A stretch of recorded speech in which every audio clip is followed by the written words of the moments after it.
how do you get an electrical potential across a cell membrane in the first place? And the answer has to do with concentration gradients. Now, those are set up ahead of time, and almost all cells have these concentration gradients, and they have them for the purpose of dealing with osmotic problems. So animal cells just have osmotic problems, and one of the solutions is to have an unequal ion distribution across the cell membrane.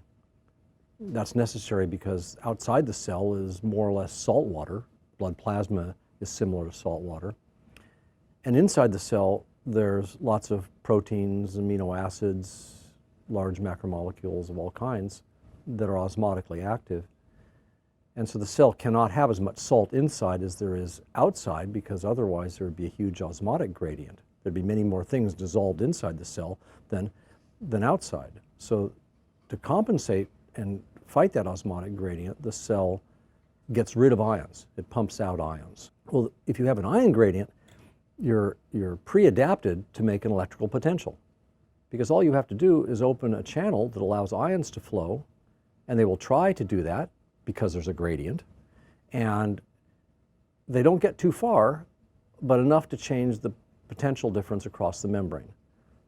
The reason they don't get too far is because as soon as ions move, an electrostatic force field is built, and that electrostatic force field is extremely powerful, and it fights the concentration force of the ions.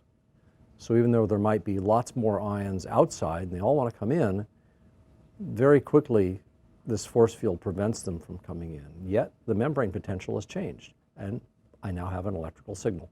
In addition to action potentials, there are graded potentials, and all animals who have nervous systems make graded potentials. The graded potentials are the prelude to an action potential, but we don't always make action potentials. Sometimes a graded potential is sufficient. In fact, graded potentials are absolutely necessary because you can add them together. And so you can perform the integration within a cell of electrical signals using graded potentials. Now, graded potentials vary in amplitude according to the magnitude of the signal that causes them. So are those different in different animals? Well, only based on what kind of sensory input the animal is experiencing. So the general idea is about the same. Action potentials vary more on the basis of what tissues they're in, more than what animal they're in.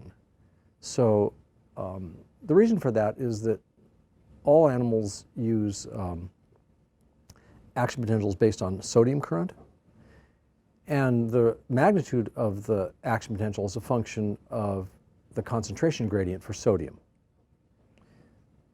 And most animals have about the same concentration of sodium outside the cell versus inside the cell, and that sets the gradient. Now, where that differs a little bit are cells, for instance, muscle cells. Muscle cells have some other conductances, and so they can have somewhat larger action potentials. And then there's some specialized neurons that have smaller ones as well. But mostly it's the same.